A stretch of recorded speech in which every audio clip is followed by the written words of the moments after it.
group of foreign beauties are being auctioned at a Japanese port. The women are treated as commodities. If a customer takes interest in a particular woman, a laser pointer marks her. After the auction, their prices surge from the starting bid of 50,000 to nearly $1 million. As one woman cries and struggles, a masked man rushes in and punches the suited captor. His companions throw smoke bombs around the vehicle. In the ensuing chaos, the masked man swiftly defeats the assailants with his exceptional skills. His mask falls off during the fight. The last remaining suited man trembles, asking who he is only to be knocked out before he can react. "I'm Kim Do-gil, a taxi driver," he declares. A special driver who fights against darkness and crime. To fulfill his mission of justice, Kim Do-gil and his companions established the Rainbow Transportation, a valet revenge center. They assist crime victims who are too helpless to fight back. On this day, Rainbow Transportation's commander, Jang Song-chul, receives a call. A girl named Lee Seo pleads for help. As Jang Song-chul scrambles to note her location, pursuers close in. 10 days earlier, Lee Seo was kidnapped and imprisoned. She escaped today by smashing the windows and doors. Washed ashore by the waves, she finds a special bottle left by Rainbow Transportation. The bottle contains a message urging victims to seek revenge, not suicide. Holding on to hope, Lee Seo calls for help. When the call is abruptly cut off, Jang Song-chul realizes she's in danger. He immediately contacts the team, including Kim Do-gil. Kim Do-gil unlocks a file cabinet, closes it, and activates a hidden switch. A concealed elevator descends to the underground hideout Rainbow Transportation's secret base. His teammates are already waiting inside. Jang Seong-chul explained the details of the incident to everyone. After the call with Lee Seo was disconnected, Jang Song-chul went to Japan and found a student ID in the phone booth where she had stayed. This revealed the girl's name. To investigate what had happened to Lee Seo, Kim Do-gil decided to disguise himself as a schoolteacher to gather information. At the school, Kim Do-gil, posing as a vice class advisor, questioned the class monitor. According to the monitor, Lee Seo had applied for a study camp. Meanwhile, Jang Seong-chul visited the restaurant run by Lee Seo's grandmother, who claimed her granddaughter was attending a boarding school. The conflicting information led Kim Do-gil and Jang Song-chul to conclude that Lee Seo had not gone to either the camp or the boarding school. Kim Do-gil then noticed a female student lingering outside the classroom. After calming her down and pressing for answers, the girl, Yi-ji, finally revealed the truth about Lee Seo's disappearance. Some time ago, Yi-ji had recommended an online game to Lee Seo, asking her to help complete a few levels. The game was simple, offering 5,000 won for each level cleared. Soon, Yi-ji shared half of the money Lee Seo had earned from the game. Lee Seo did the math and realized she could make 50,000 won in a single day. If she kept playing for a month, she could earn enough for her grandmother's cataract surgery. Naive and inexperienced, Lee Seo fell into the trap. She downloaded the game and became obsessed, hoping to earn points to exchange for cash. However, as she played more, she lost far more often than she won. At this point, the website displayed a loan option for points. Desperate, Lee Seo quickly agreed to the loan terms, only to lose even more money. Not long ago, two thugs kidnapped Lee Seo and Yi-ji, demanding repayment with interest. Unable to pay, Lee Seo was forced to recruit classmates into the game. She later realized Yi-ji was also a victim, and she herself had been lured in. Though Lee Seo refused to harm her classmates, this decision led her into a dire situation. Kim Do-gil and his team discovered the game's loan points were actually usury. A 300,000 won debt could balloon to over $1 million in 2 weeks. When Lee Seo refused to comply, the thugs returned.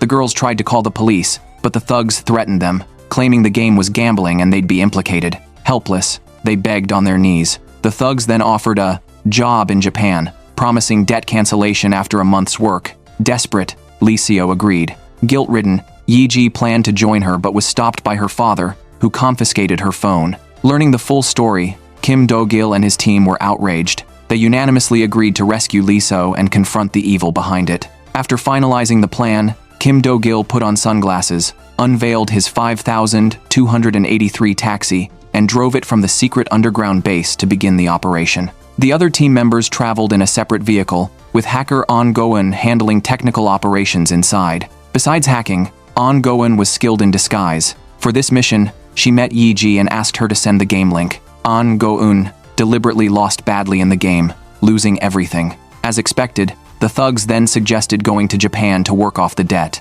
Using the information provided by the thugs, On Go-eun found that the game was developed by a Japanese company, and the funds came from a private Japanese loan company. Following the plan, An Go-eun went to the port with the thugs, while the team disguised themselves as tourists to protect her. After arriving in Japan, Kim Do-gil followed in his taxi, with 2 other team members tailing in modified vehicles. The thugs' car soon arrived at a brothel. Inside, An Go-eun used her necklace camera to record the scene, but was then forced into a room, cutting off the signal. The team realized the building had signal jammers. Kim Do-gil rushed in, knocking out anyone in his way, while An Go-eun subdued the last employee. They found photos of different girls on the walls and suitcases filled with their belongings, confirming they were all victims like Lee Seo. Kim Do-gil tied up an employee and threatened him for information, but the employee only knew a car would come to collect cash. An Go-eun recognized it as the one that brought her and quickly noted the license plate, allowing them to track its location.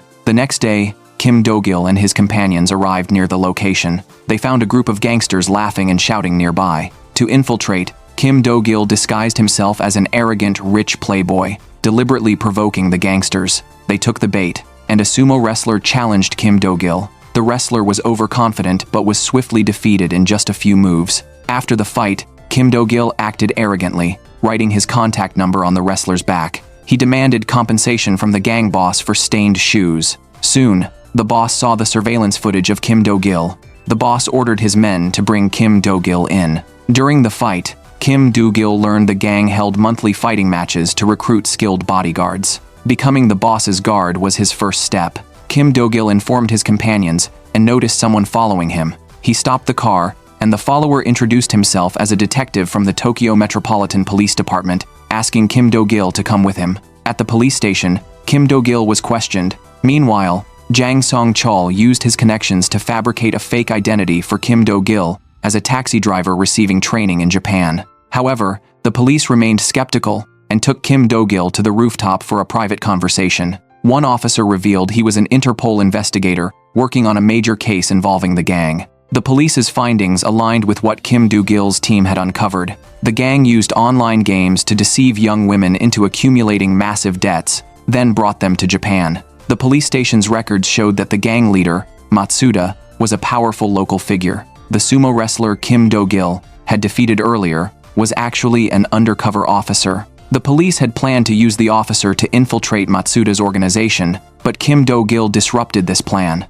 Now, the police wanted Kim Do-gil to take the officer's place. Kim Do-gil, who was of unknown origin and fluent in 3 languages, was far from an ordinary taxi driver in the eyes of the police. He did not directly reject the police's proposal. After discussing it with his companions, they agreed that cooperating with the police might help them quickly find the missing Lee Seo. Meanwhile, the gang called, inviting Kim Do-gil back. He once again ventured into the lion's den. Matsuda was behind the curtain. He gave Kim Do-gil a pair of identical shoes as compensation, but demanded one of his fingers for disrupting his territory. At Matsuda's command, dozens of thugs rushed in. Kim Do-gil effortlessly defeated them all. Suddenly, both Kim Do-gil and Matsuda received news that Interpol was storming in. The two fled together.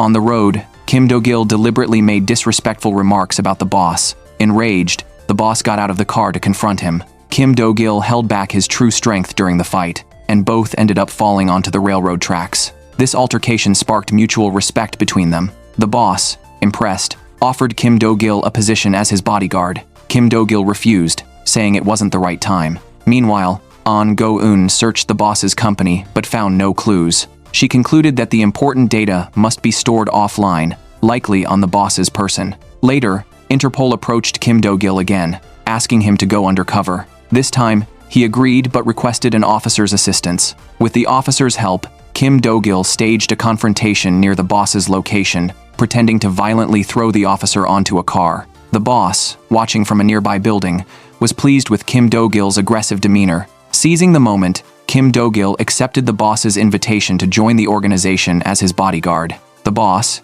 eager to impress, asked if Kim Do-gil liked young women, offering him a group of maids at his disposal. Kim Do-gil declined but realized these maids were the girls kidnapped and brought to Japan. Next, the boss planned to auction goods at the port, with Kim Do-gil assigned to guard the perimeter. At night, the auction began. A group of Russian beauties were pushed forward and bid on one by the gang's henchmen. These women were the so-called goods. Kim Do-gil and his companions were ready for the rescue.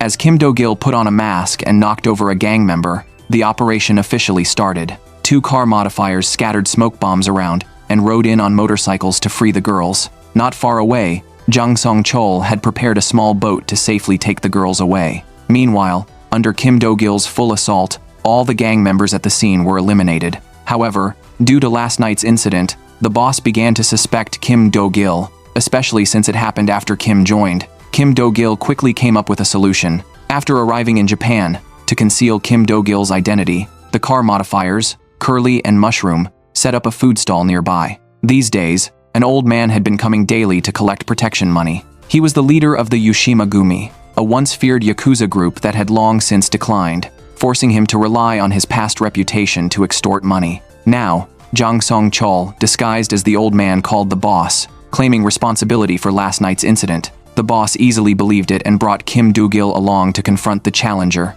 Jang Song-chol, Curly, and Mushroom were already disguised and ready for the fight. The boss arrived with over 100 men, taunting the old man, saying the Yushima-gumi's era was long gone. He mocked the so-called leader as a pathetic beggar and even threw a coin at him as a final insult. As planned, Jang Song-chol and Curly Mushroom advanced with knives. Unexpectedly, Jang Song-chol suddenly coughed up blood and feigned reluctance as he swung his blade toward the boss. At that moment, Kim Do-gil intervened, stabbing Jang Song-chol and saving the boss from a potential ambush. This act completely dispelled the boss's suspicions, earning Kim Do-gil his trust. In reality, Jang Song-chol was unharmed. The stabbing and bleeding were carefully staged props. Gaining the boss's confidence, Kim Do-gil was taken to the gang's core location, where an online game-based loan sharking operation was run. Deeper inside, Kim Do-gil saw countless young women serving men, their fates all too clear. The boss invited Kim Do-gil to sit beside him and began to confide his loneliness. Having been betrayed too many times, the boss had stopped trusting anyone except Kim Do-gil, whom he now regarded as family, even proposing a sworn brotherhood. Kim Do-gil agreed. That night, the boss threw a grand welcome party for Kim Do-gil, who promptly alerted the police, urging them to prepare for action. Meanwhile, An Go-eun sent the video of the boss mocking the Yushima-gumi to the old man. The old man felt humiliated and immediately summoned his remaining followers. As night fell, the boss and Kim Do-gil drank the oath wine. At that moment, the old man led his men in a chaotic assault. The police arrived shortly after. Kim Do-gil helped the boss escape, using his driving skills to shake off the pursuing police cars. The boss took him to his secret base. While the boss wondered how the information was leaked, Kim Do-gil had already used the boss's pendant to open the safe, the pendant he had stolen earlier, while protecting the boss. Realizing too late that he had been tricked, the boss tried to kill Kim Do-gil,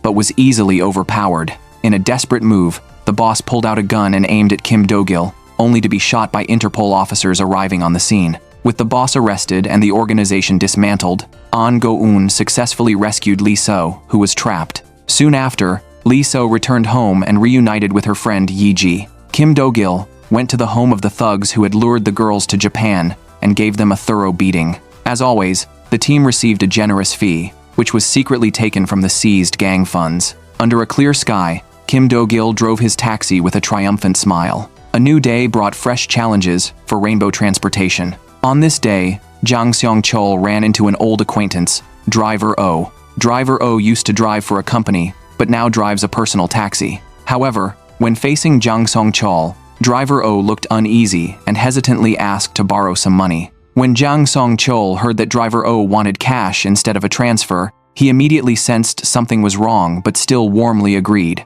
promising to withdraw the money the next morning after the bank opened. Early the next morning, Jang Song-chol withdrew the money from the bank, but then Driver O called, apologizing and saying he no longer needed the money. Sensing something amiss, Jang Song-chol hurried to Driver O's home. Driver O's daughter explained that her father had been in an accident while working as a driver the night before and had just undergone surgery. Jang Song-chol was surprised. As far as he knew, Driver O had been driving a personal taxi after leaving the company. Why had he suddenly switched to being a driver? Meanwhile, Driver O's daughter showed Jang Seong-chol her father's signed divorce papers, expressing her confusion over his decision. Sensing something suspicious, Jang Song-chol rushed to the hospital, only to find Driver O missing from his bed. The elevator stopped at the top floor. Sure enough, at the rooftop, a desperate Driver O was about to take his own life. Jang Seong-chol calmed him down. promising to do everything he could to help. With Jang Sung-chol's reassurance, Driver O finally gave up his dark thoughts and broke down in tears. In the end, Driver O revealed the whole story. Not long ago, he had purchased a taxi license through a car agency at a price much lower than market value. Initially hesitant, he had been reassured by the presence of the company president's lawyer's license, confirming the other party was a licensed attorney. This had given him the confidence to sign the contract. The next morning before leaving, his wife made him soup to take along. Their daughter was preparing for the civil service exam, and Driver O looked forward to the future. However, he turned around to see traffic officials removing the taxi license plate he had just bought, informing him it had been revoked due to the previous owner's drunk driving accident. Driver O went to the brokerage company, accusing them of fraud. It was clear they knew about the accident and had sold the plate at a low price. He threatened to call the police, but the company dismissed him, daring him to try. At the police station, officers said they couldn't help legally. The plate had to be confiscated regardless of who bought it. Next, Driver O visited the vehicle management office, but they gave the same response. He then thought of suing the previous owner, only to find the man in prison and penniless. By evening, his wife called to ask how many passengers he had picked up. He lied and said everything was fine, all while drinking cold soup and crying. After learning about Driver O's situation, Jang Sung-chol concluded that the brokerage company had deliberately bought soon-to-be revoked plates and resold them, exploiting a legal loophole to leave victims with no recourse. Despite the hardship, Driver O continued to fight on. In the following days, Driver O started working as a designated driver. One night, he received a call from the brokerage company, demanding compensation for the high repair costs of an imported car. Rushing to the company, O was met with arrogance. They pointed to a clause in his contract, which stated he had agreed to provide his personal name for the company's use. According to this clause, the company had rented an imported car in O's name, which was later involved in a collision,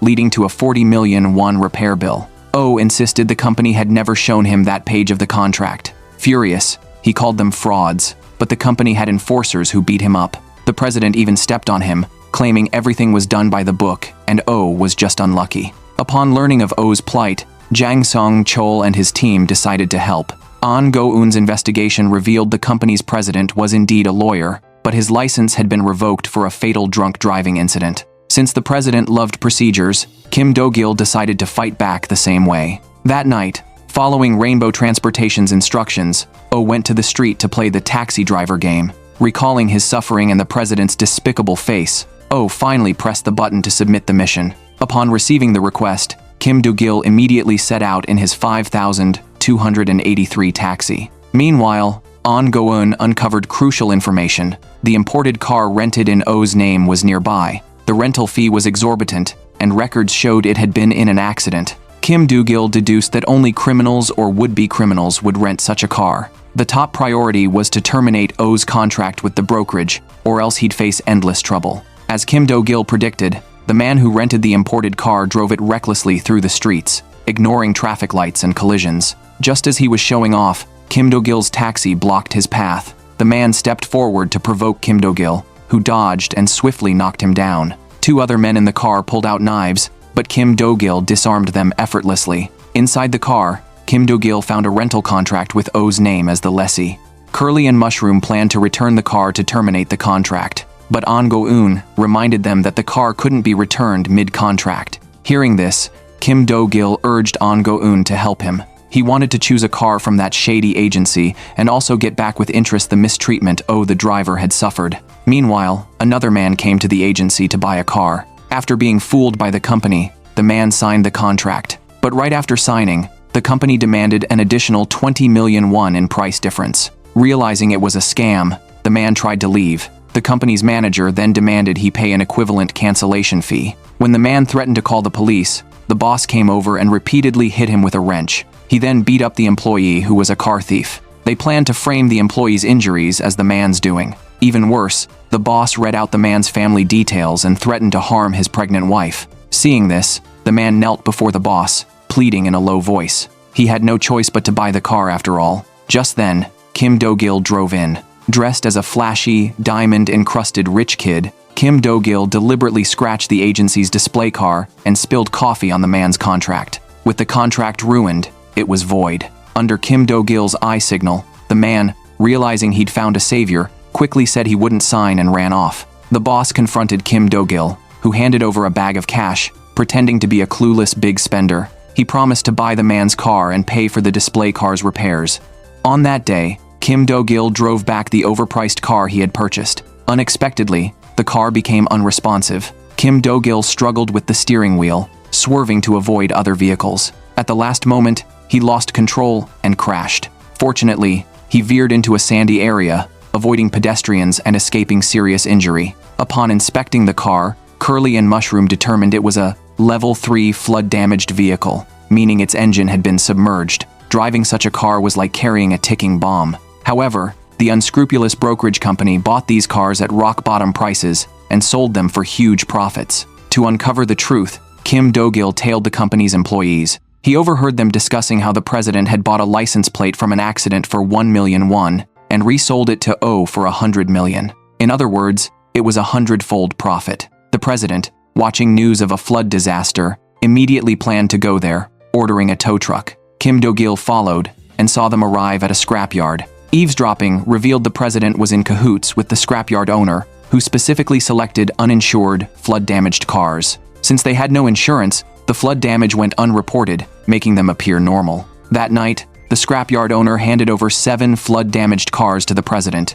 who paid him off. Later, while the owner was leisurely watching videos, Kim Do-gil ambushed him, throwing him out the window before he could react. After buying the flood-damaged cars, the president ordered them cleaned and the airbags re-sewn. But then, an employee reported that all the flood-damaged cars had been deregistered. The president tried calling the scrapyard owner, but the line was dead. Unaware of the deception, the president continued his usual business of providing legal advice to clients renting imported cars. That night, the president met with clients, using his legal expertise to help them evade responsibility for hit-and-run offenses. As a former lawyer, he always found loopholes in the law. Kim Do-gil and his team followed outside, while Curly and Mushroom pretended to be brawlers, accidentally barging in but secretly leaving a surveillance camera on the floor. Through the footage, they discovered the crafty president had sold last night's flood-damaged cars to these clients under false registrations. Realizing the president had no regard for human life, Kim Do-gil launched his justice mission.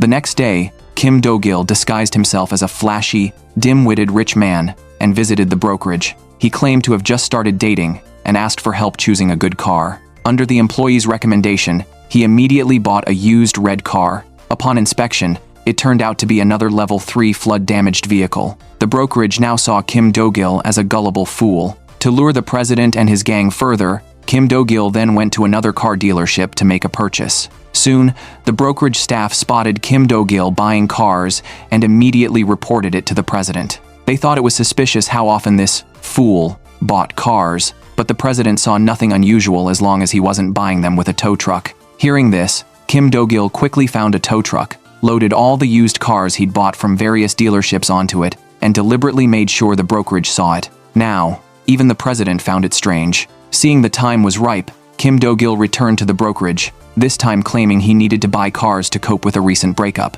As planned, he quickly purchased the recommended vehicle. Just then, the president appeared with paperwork, demanding a 7 million won residual payment. To everyone's surprise, Kim Do-gil didn't ask any questions and immediately wrote a check, only making the president more suspicious. That night, the president and his men tailed Kim Do-gil, who drove the tow truck to an abandoned amusement park, parking dozens of cars he'd bought. After entering a machine and withdrawing several bags of cash, Kim Do-gil left. When the president's men inspected the area, they found the cars but had no idea why Kim Do-gil had done this. The president tried to guess the machine's password but failed. Frustrated, he ordered his men to confront Kim Do-gil the next time he came to buy a car. Sure enough, Kim Do-gil returned to the brokerage, just as he expected. This time, the staff collectively welcomed him, only to later brazenly kidnap him. At this moment, the president appeared, picked up a chair, as if to attack Kim Do-gil. Kim Do-gil immediately compromised, offering to confess everything. He claimed he had found a big fish who would pay him the full price, plus a 10% commission for buying 100 used cars. A contract was found on Kim Do-gil, stating he was to purchase 100 used cars. Kim Do-gil said he had only bought 30 so far. As predicted, the greedy president saw this as a huge opportunity and invited Kim Do-gil to collaborate. After checking, the company had only 30 cars ready to sell, plus Kim Do-gil's purchases, leaving 30 more needed. Meanwhile, Kim Do-gil had coordinated with Jang Song-chol and An Go-eun. Jang Song-chol used a hose to flood Rainbow Transportation's old taxis, and An Go-eun posted online about a water leak at a nearby taxi company. The president quickly found the post and saw the flooded cars matched his needs. He immediately messaged for the taxi company's location. By then, Kim Do-gil had freed himself using a hidden blade, left the warehouse, and given An Go-eun the go-ahead. After receiving the address, the president headed to Rainbow Transportation with his men. The inspection confirmed these were indeed Level 3 flood-damaged vehicles. The president met with Jang Song-chol and declared he would purchase all the vehicles at once. Jang Song-chol followed the plan, pretending to be grateful as he signed the contract. As the president prepared to transport the purchased vehicles, Jang Song-chol abruptly switched tactics, presenting a previously unseen clause demanding an additional 500 million won. The president ordered his enforcers to act. Just as Jang Song-chol called out, Kim Do-gil made a dramatic entrance. Reflecting on the foolish car purchases, the president realized he had been deceived and ordered his men to seize the contract. However, Kim Do-gil swiftly knocked out the enforcers, while An Go-eun grabbed a female employee by the hair, and Curly and Mushroom brandished tools. As the employees fell one by one, the president surrendered. On the way back, the resentful president summoned the clients who had rented the sports cars, ordering them to eliminate Kim Do-gil. Unfazed, Kim Do-gil deliberately appeared before them. The president ordered a pursuit, but Kim Do-gil activated the accelerator, leading them into Rainbow Transportation's underground warehouse. As the group frantically searched for him, Kim Do-gil emerged from the darkness with his headlights on, revealing the truth. He had lured them there to effortlessly confiscate their sports cars. Enraged, the president demanded his men kill Kim Do-gil, but Kim Do-gil swiftly defeated them all. When the president attempted a sneak attack, Kim Do-gil retaliated brutally. After subduing all opponents, Kim Do-gil demanded an apology, but the president refused and rammed him with a car. To their horror, the vehicle was one of the flood-damaged cars they had sold. It veered out of control and plunged off a cliff. Now, these heartless individuals finally experienced the true power of flood-damaged vehicles. After the incident, Driver O returned to his peaceful life, resuming his taxi work. Kim Do-gil enjoyed a meal with his friends, awaiting the next mission.